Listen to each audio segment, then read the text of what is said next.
दोस्तों, एक नया बिजनेस शुरू करते समय क्या क्या समस्याएं आती हैं, एक प्रैक्टिकल केस स्टडी के साथ मैं आपको एक स्टोरी साझा करूंगा। रियल स्टोरी है ये। मेरे पास अभी एक केस आया था।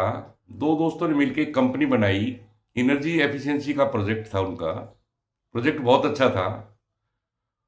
तो कोई भी नया बिजनेस शुरू करते हैं तो सबसे पहले उसमें इन्वेस्टमेंट की रिक्वायरमेंट होती है, क्योंकि स्टाफ का खर्चा भी होता है और प्रोडक्ट की R&D कॉस्ट भी आती है और पेटेंट वगैरह के भी खर्चे होते हैं, ऑफिस का खर्चा होता है और सालों साल लग जाता है किसी प्रोडक्ट को मार्केट में लॉन्च करते समय। तो दोस्तों, इसी तरह इन दो दोस्तों ने मिलकर एक कंपनी बनाई। इनको एक अमेरिका के इन्वेस्टर ने आश्वासन दिया, क्योंकि इनकी रिक्वायरमेंट बड़ी थी, 100 करोड़ के आसपास की इनकी रिक्वायरमेंट थी। तो उन्होंने आश्वासन दे दिया कि मैं आपको 100 करोड़ रुपया दे दूंगा। एग्रीमेंट वगैरह सब कुछ प्रोसेस में चल रहे थे। इसी दौरान इन्वेस्टर्स को इंडिया में आना था। साथ में वो अपना एक छोटा शॉर्ट टर्म कोई प्रोजेक्ट आया था बीच में, उसको करके करीब इनको 1-2 करोड़ का और फंडिंग जनरेट हो जाती, उसके लिए इन्होंने काम करना था। तो उसके लिए दोस्तों इन्होंने मार्केट से थोड़ा पैसा लिया। लोकल जो ब्याज देते हैं उनसे। उनका ब्याज का इंटरेस्ट बहुत हैवी होता है और वो बड़े शॉर्ट टर्म पीरियड के लिए होता है, 15-15 दिन में वापस करना होता है इनको। तो इनकी कोई रनिंग इनकम इस तरह थी नहीं। इन्होंने उस 2 करोड़ रुपए से 1 करोड़ रुपया और लिया, तो इनको 3 करोड़ हो गए। और ऑफिस के खर्चे चलते रहे, उधर से इन्वेस्टर को आना था। करते करते इन्होंने 10 लोगों से 10 करोड़ रुपया ले लिया। तो वो लोग काफी इनको प्रेशर में लेने लगे, काम पे ध्यान हट गया इनका। स्टाफ अपनी मनमानी करता रहा ऑफिस के अंदर बैठ के। करते करते ये लोग जब मेरे पास अप्रोच किया इन्होंने, तो ऐसे समय में क्या होता है दोस्तों, बहुत सारे बिजनेसमैन यही गलती करते हैं कि वो अपनी जो पैसे की जो दिक्कत है वो किसी के साथ साझा नहीं करते।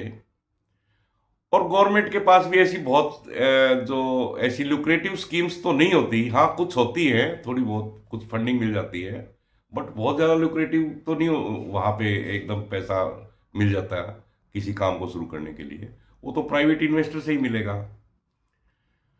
तो इनको और कोई अभी इंडिया में कोई इन्वेस्टर और कोई मिला नहीं। और अमेरिका वाले इन्वेस्टर के ऊपर ही सारा बेस था इनका कि भाई वहीं से सारा पैसा आएगा। तो मैंने इनका पूरा केस स्टडी जो है ना समझा इनके साथ बैठ के। मेरे को समझने में 1 वीक के आसपास का टाइम लगा। तो इसको आगे कैसे कैरी ऑन किया जाए, तो फिर हमने इंडिया से ही एक दूसरे इन्वेस्टर से बात की, जो हमारे इस कंपनी के जो संस्थापक थे, जिन्होंने कंपनी को फॉर्म किया था, फाउंडर थे।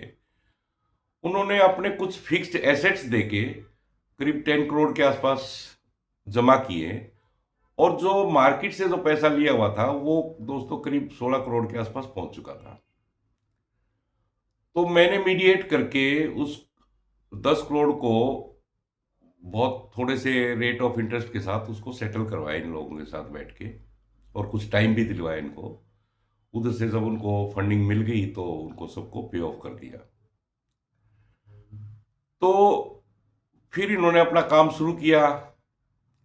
अब क्या था कि जो एम्प्लॉयज इनके साथ उस समस्या में लगे थे, उनका तो बनता था कि भी ठीक है, हम आप आगे आपको कैरी ऑन करेंगे।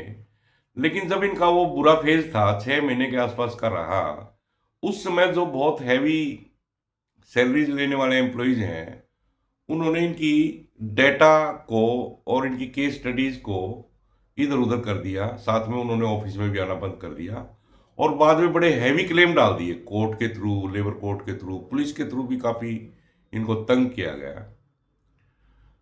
तो अब थोड़ा सा हमने भी यहाँ से सपोर्ट लेके इनको तक जितने भी इनके जो केस की जानकारियाँ थी वो सारी जुटा के उन सबको सेटल किया।